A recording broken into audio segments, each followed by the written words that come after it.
Guys, kalian pasti pernah mendengar di awal-awal tahun 2023 kemarin, kisah pilu sekaligus menggegerkan dua remaja di Makassar. Mereka nekat menghilangkan nyawa seorang bocah berusia 11 tahun yang masih duduk di bangku sekolah dasar.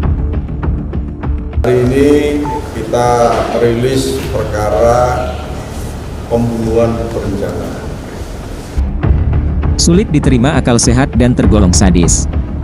Entah setan apa yang merasuki pikiran kedua remaja tersebut, hal ini sangat di luar nalar dengan usia yang masih sangat muda dan masih berstatus pelajar hanya lantaran tergiur ingin punya uang banyak setelah melihat situs. Melihat situs? Penasaran? Markipas. Mari kita kupas tuntas dan singkat. Begini awal kisah kasus pembunuhan itu terungkap. Tak kunjung pulang ke rumah sejak pamit bermain, Minggu, 8 Januari 2023. Membuat orang tua bocah 11 tahun MFS panik dan mendatangi Polsek Panakukang Kota Makassar untuk melaporkan kehilangan buah hatinya. Berharap anaknya segera ditemukan. Tapi malang, akhirnya korban MFS ditemukan dalam kondisi sudah meninggal dunia. Tragisnya, saat jasad MFS ditemukan berada di bawah kolong jembatan, posisi tubuh korban MFS berada di dalam terbungkus kantung plastik dengan kondisi kedua tangan dan kaki terikat tali. Polisi segera bergerak cepat dan melakukan olah kejadian tempat perkara serta penyelidikan dengan mengumpulkan keterangan dari beberapa saksi dan tempat MFS terakhir kali terlihat. Dan dari pengecekan CCTV yang berada di lokasi terakhir kali MFS terlihat, polisi akhirnya melakukan pengembangan penyelidikan. Dari penyelidikan CCTV salah satu minimarket terlihat. Terakhir kalinya siswa sekolah dasar itu bersama terduga pelaku yang belakangan diketahui adalah pelaku penculikan sekaligus pembunuhan bocah malang tersebut. Berdasarkan bukti-bukti yang dikumpulkan pihak kepolisian, tidak butuh waktu yang lama akhirnya polisi berhasil meringkus kedua pelaku yang masih berstatus pelajar di rumahnya masing-masing dan pelaku mengakui telah membunuh korban MFS. Sama awalnya kayak ini dong, kayak scroll YouTube kan, nemu video begitu. Video apa itu? Misal berita. Berita apa? Motif dan kronologi pembunuhan. Seperti yang saya jelaskan di awal, motif pembunuhannya sendiri cukup membuat kita geleng-geleng kepala, bagaimana tidak? Setelah melihat sebuah situs jual beli organ dalam manusia, dan tergiur dengan harga yang ditawarkan pada situs tersebut, dua remaja di Makassar sebut saja si A dan si B seperti terhipnotis. Kehilangan akal sehat serta terobsesi ingin mendapatkan uang banyak dengan menjual organ dalam manusia. Tanpa berpikir panjang, kedua pelaku kemudian menjalankan rencana aksi nekatnya itu. Para pelaku kemudian mencari target korbannya, dan didapatilah korban inisial MFS usia 11 tahun.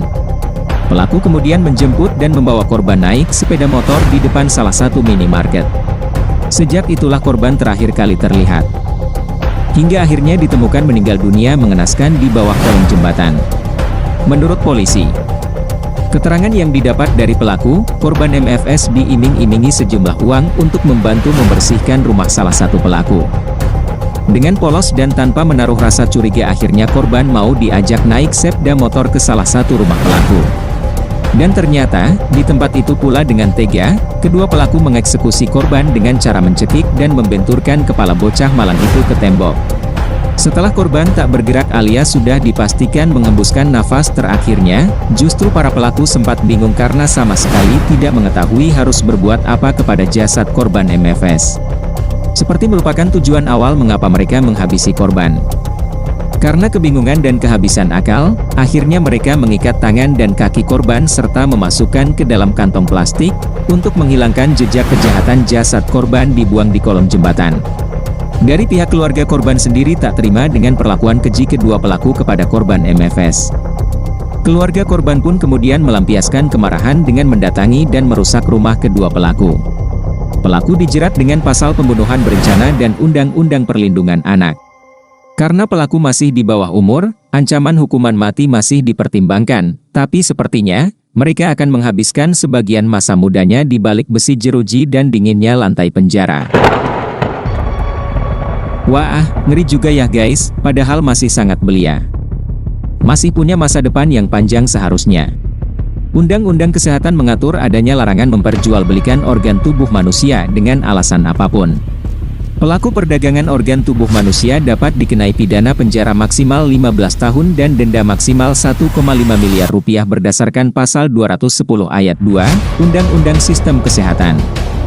Pidana tersebut dapat diperberat jika ada unsur kekerasan, penganiayaan, atau korban yang meninggal dunia. Jadi bagaimana menurut kalian guys? Apa pelajaran yang bisa kita ambil dari kejadian ini? Jika Anda merasa channel ini bermanfaat, tekan tombol like dan bagikan ke sahabat-sahabat kalian biar bisa menjadi pelajaran buat kita semua. Bantu kami mengembangkan channel ini agar sama-sama kita bisa ikut mengedukasi pemirsa dengan menekan tombol subscribe, juga aktifkan lonceng notifikasi.